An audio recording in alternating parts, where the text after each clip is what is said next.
Capítulo 9 da intervenção dos espíritos no mundo corporal. Tópico: possessos. Perguntas 473 a 480. 473. Pode um espírito tomar temporariamente o invólucro corporal de uma pessoa viva, isto é, introduzir-se num corpo animado e obrar em lugar do outro que se acha encarnado nesse corpo? O espírito não entra em um corpo como entras numa casa. Identifica-se com um espírito encarnado cujos defeitos e qualidades sejam os mesmos que os seus, a fim de obrar com ele. O encarnado é sempre quem atua conforme quer, sempre sobre a matéria de que se acha revestido. O espírito não pode substituir-se ao que está encarnado. Por isso que se terá que permanecer ligado ao seu corpo até o termo fixado pela sua existência material. Pergunta 474. Desde que não há possessão propriamente dita, isto é, coabitação de dois espíritos no mesmo corpo, pode a alma ficar na dependência de outro espírito de modo a se achar subjugada ou obsidiada ao ponto de a sua vontade vir e achar-se de certa maneira paralisada? Sem dúvida, e são esses os verdadeiros possessos, mas é preciso saibas que essa dominação não se efetua nunca sem que aquele que a sofre o consinta, quer por sua fraqueza, quer por desejá-la. Muitos epiléticos ou loucos que mais necessitavam de médico que de exorcista têm sido tomados por possessos. O vocábulo possesso, na sua acepção vulgar, supõe a existência de demônios, isto é, de uma categoria de seres maus por natureza e a coabitação de um desses seres com a alma de um indivíduo no seu corpo. Pois que, nesse sentido, não há demônios e que dois espíritos não podem habitar simultaneamente o mesmo corpo. Não há possessos na conformidade da ideia a que esta palavra se acha associada.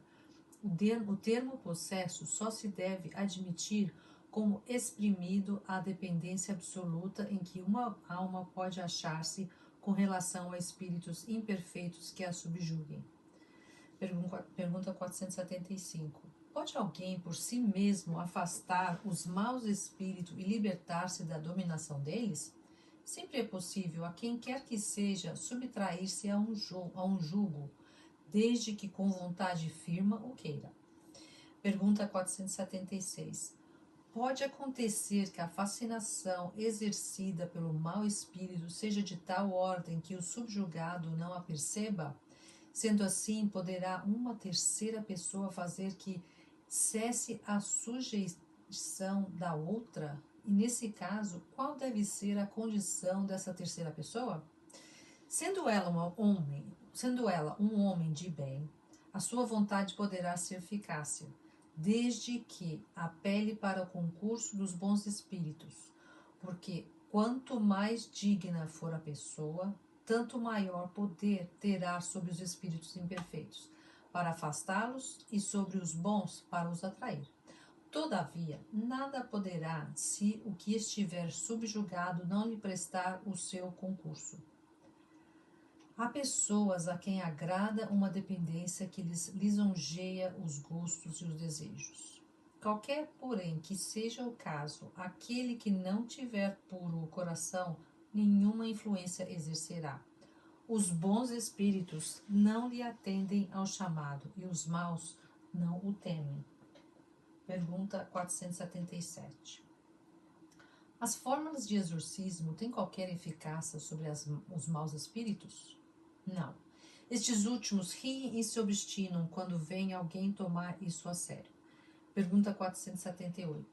Pessoas animadas de boas intenções e que, nada obstante, não deixam de ser obsidiadas. Qual então o melhor meio de nos livrarmos dos espíritos obsessores?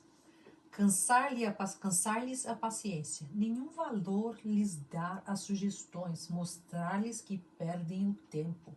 Vendo que nada conseguem, afastam-se. Pergunta 479. A prece é meio eficiente para a cura da obsessão? A prece é um poderoso auxílio. A prece é em tudo um poderoso auxílio, mas crede que não basta que alguém murmure algumas palavras para que obtenha o que deseja. Deus assiste os que obram, não os que se limitam a pedir. É, pois, indispensável que o obsidiado faça por sua parte o que se torne necessário para destruir em si mesmo a causa da atração dos maus espíritos. Pergunta 480. Que se deve pensar de expulsão dos demônios mencionada no Evangelho? Depende da interpretação que se lhe dê, se chamais demônio ou mau espírito que subjugue um indivíduo, desde que lhe destrua a influência, ele terá sido verdadeiramente expulso. Se o demônio atribuirdes a causa de uma enfermidade, quando a houverdes curado, direis com acerto que expulsastes o demônio. Uma coisa pode ser verdadeira ou falsa, conforme o sentido que empresteis às palavras.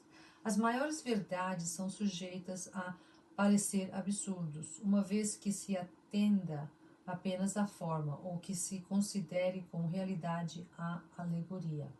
Compreendei bem isto e não os esqueceis nunca, pois que se presta a uma aplicação geral.